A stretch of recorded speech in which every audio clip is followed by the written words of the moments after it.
بسم الله الرحمن الرحيم وجعلنا من الماء كل شيء حي أفلا يؤمنون. بسم الله الرحمن الرحيم. انتشرت في الفترة الأخيرة شركات بيع الفلاتر المنزلية والتي تقوم باستخدام أساليب الغش والخداع للمواطنين بمختلف ثقافاتهم.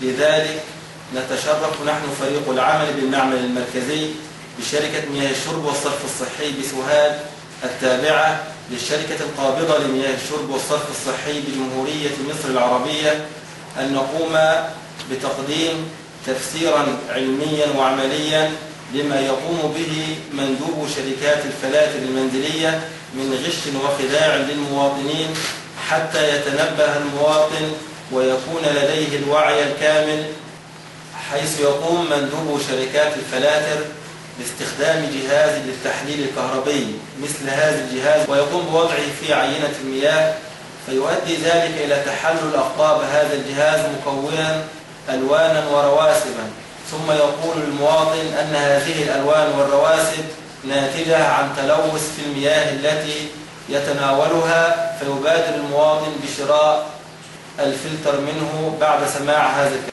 احنا تمكنا من الحصول على جهاز زي الأجهزة اللي بيستعملها مندوب شركات بيع الفلاتر علشان نوري لحضراتكم ازاي بتتم هذه العملية كما تكلمنا في المقدمة السابقة. احنا جبنا هنا هو عينة من مياه خارجة من فلتر، ودي عينة مية حنفية زي اللي بتوصل لكل بيت عند المواطنين. الجهاز دوت يتكون من 4 أقطاب، قطبين من الحديد وقطبين من الألومنيوم. قطبين الحديد متصلين بالقطب الموجب، الألومنيوم متصلين بالقطب السالب. دلوقتي احنا هنحط الجهاز في العينات بتاعتنا، وعايز بس نركز من أول لحظة نحط فيها الجهاز في عينة المية. دلوقتي أنا هشغل الجهاز، هنركز على القطب بتاع الألومنيوم، هنلاحظ ظهور فقاعات من الغاز، ودي فقاعات غاز الهيدروجين الناتج عن تحلل المية وبيظهر حوالين قطب الألومنيوم. لو ركزنا على الناحية الثانية عند قطب الحديد هنلاحظ بداية ظهور ألوان وترسيبات، ودي ناتجة عن تحلل جزء من قطب الحديد، فبتنزل أيونات من قطب الحديد وتكون لي الألوان اللي حضراتكم شايفينها معانا. لو بصينا على الناحية الثانية المية بتاعة الفلتر هنلاحظ انه في فقاعات بسيطة جدا موجودة حوالين قطب الألومنيوم وتكون ألوان برضو بسيطة جدا حوالين قطب الحديد. أنا دلوقتي لما بسأل المندوب بتاع شركة الفلاتر طيب الألوان اللي في مية الحنفية ديت مصدرها إيه؟ بيقول مصدرها ميكروبات وبكتيريا وعناصر ثقيلة ومواد خطرة بنفس اللفظ دوت. لما أقول له طب والألوان اللي عندك في مية الفلتر بتاعك، بيقول لي لا دي ألوان ناتجة عن الأملاح الطبيعية الموجودة في المية. طيب أنا دلوقتي هعمل حاجة بسيطة خالص، هجيب شوية ملح من ملح الطعام الموجود في بيت كل مواطن من المواطنين وبيستعمله، وهحطهم في عينة المية بتاعة الفلتر، وهشوف هل ملح الطعام اللي احنا بنستعمله في بيوتنا في المية هيأثر أي تأثير غير طبيعي ولا لا. في كمية بسيطة جدا من ملح الطعام المستخدم في المنازل. هنرفع الجهاز وهنحط شوية الملح الصغيرين دولت في عينة المية بتاعة الفلتر. لاحظوا معايا من أول لحظة هحط فيها الجهاز في عينة الفلتر،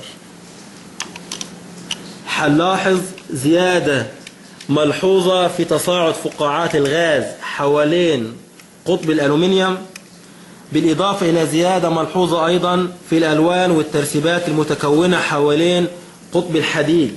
الله، ما هو نفس العينة بتاعت الفلتر نفسها أنا كل اللي عملته إن ضفت لها شوية ملح طعام من اللي كل المواطنين بيستعملوه ويدخلوه في الأكل بتاعهم في البيت، سببوا لي الألوان والترسيبات الواضحة جدا ديت، وما هي إلا أملاح بنستعملها.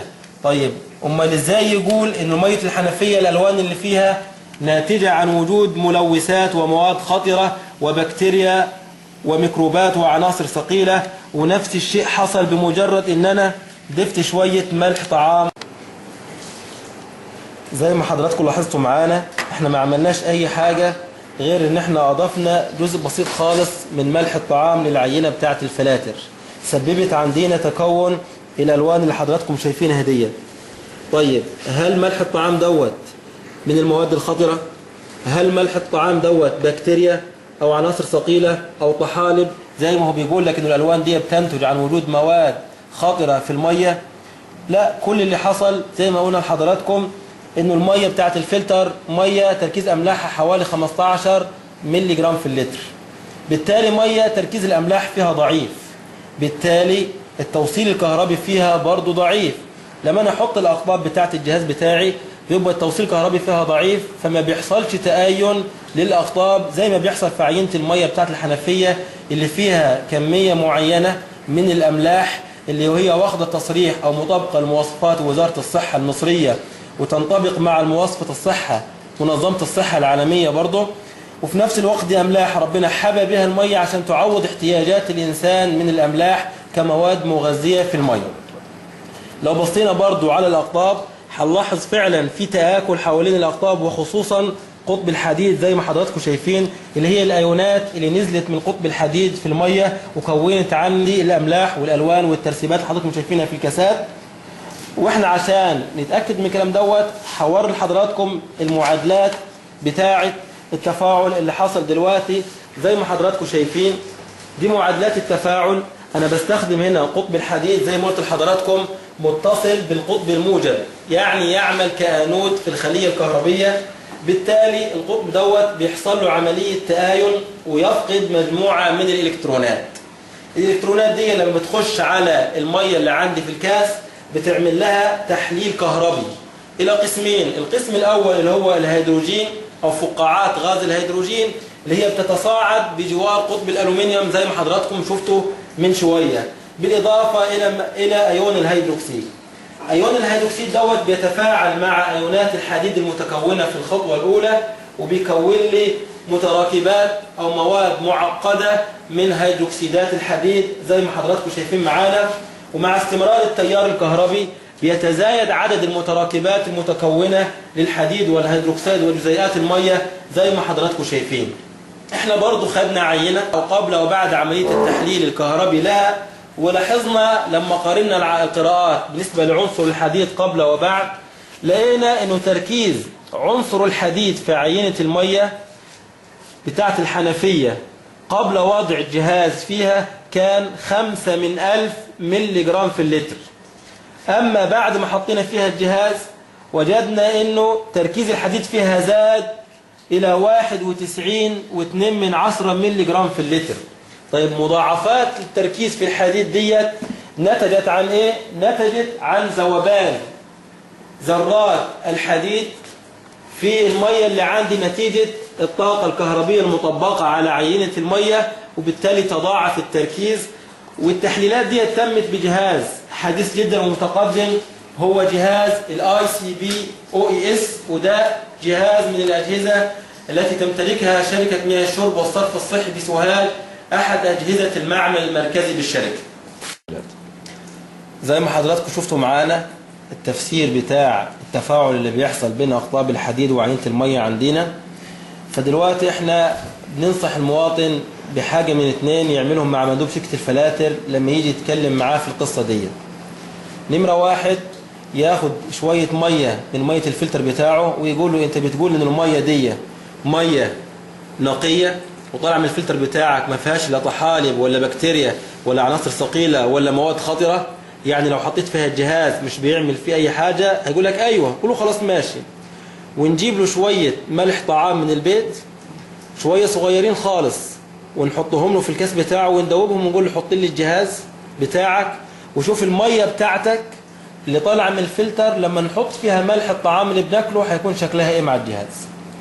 الحاجة التانية ان هو يجيب جزازة مية او زجاجة مياه معبأة ويحطها في الكاس ويقول لمندوب شركة الفلاتر اكشف لي عن المية ديت أخبارها إيه. مية موجودة في السوق حوالينا وناس كتيرة خالص بتثق فيها وواخدة ترخيص وتصريح من وزارة الصحة، وفيها نسبة أملاح أكثر من 170 ملي جرام في اللتر. زي ما حضراتكم تابعين معانا، ونحاول برضو نركز من أول لحظة نحط فيها الأقطاب داخل عينة المية. لو ركزنا كويس هنلاحظ تصاعد فقاعات الغاز حوالين قطب الألومنيوم زي ما حصل معانا في مية الحنفية المرة اللي فاتت، وبداية لتكون الألوان حوالين قطب الحديد، لأنه عينة المية المعبأة ديت عينة موجود فيها تركيز معين من الأملاح، فبيسهل مرور التيار الكهربي في العينة، فيحدث تفاعل ينتج عنه تصاعد غاز الهيدروجين الناتج عن تحلل المية حوالين قطب الألومنيوم، وبينتج عنه برضه ذوبان ذرات الحديد، فتؤدي إلى تواجد أيونات الحديد الملونة في عينة المية زي ما حضراتكم شايفين معانا. وزي ما شفنا المرة اللي فاتت برضو عينة الفلتر ما زالت بنفس السلوك، اللي هو ألوان بسيطة حوالين قطب الحديد وفقاعات بسيطة برضو حوالين قطب الألومنيوم. وقلنا المرة اللي فاتت إنه حجة مندوب شركة الفلاتر إنه دي مية فيها مجموعة من الأملاح الطبيعية، بالتالي الألوان الناتجة فيها ضعيفة. هتبصوا حضراتكم على المية المعبأة، نلاحظ ان خدت نفس السلوك بتاع مية الحنفية، بالتالي بكده نتأكد تماما انه القصة كلها اللي بيعتمد عليها مندوب شركة الفلاتر هي تركيز الأملاح الموجود في عينة المية. نفس الكلام لما هنبص على الأقطاب بتاعة الجهاز هنلاحظ حدوث تآكل حوالين أقطاب الحديد الموجودة في القطب الحديد الموجود في عينة المياه المعبأة.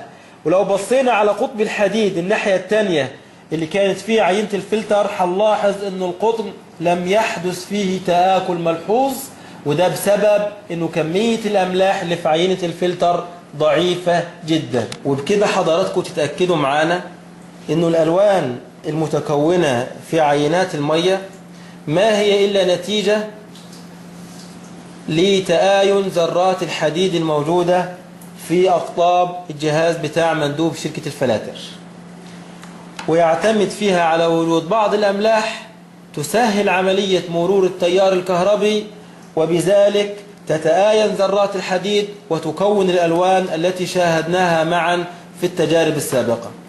طيب، عينة المية اللي طالعة من الفلتر تركيز الأملاح بتاعها قليل جدا. هل من الصح للإنسان إن هو يتناول هذه المياه منزوعة الأملاح أو ذات التركيز الضعيف من الأملاح؟ احنا خدنا العينات بتاعة المية الحنفية قبل وبعد دخول الفلتر، وجدنا أن عنصر زي عنصر الكالسيوم، وهو معروف أنه من العناصر المفيدة والمهمة لجسم الإنسان وخصوصا للهيكل العظمي للإنسان، وجد أن قيمة أو تركيز الكالسيوم في مياه الحنفية قبل دخول الفلتر 28.3 ملي جرام في اللتر، وعند الخروج من الفلتر وجد أن تركيز الكالسيوم قد تناقص إلى 3.4 ملي جرام في اللتر. عنصر آخر لا يقل أهمية عن الكالسيوم لجسم الإنسان هو عنصر المغنيسيوم. في بعض الأبحاث ذكر أنه يدخل في أكثر من 400 عملية حيوية في جسم الإنسان. تركيزه في مياه الحنفية قبل دخول الفلتر كان 9.2 ملي جرام في اللتر، وتناقص في العينة الخارجة من الفلتر إلى 2 ملي جرام في اللتر. وبهذا يتضح جليا أن هذه الفلاتر تعمل على إزالة الأملاح الموجودة بعينة المياه، وهذا له أثره السلبي على الصحة العامة للإنسان.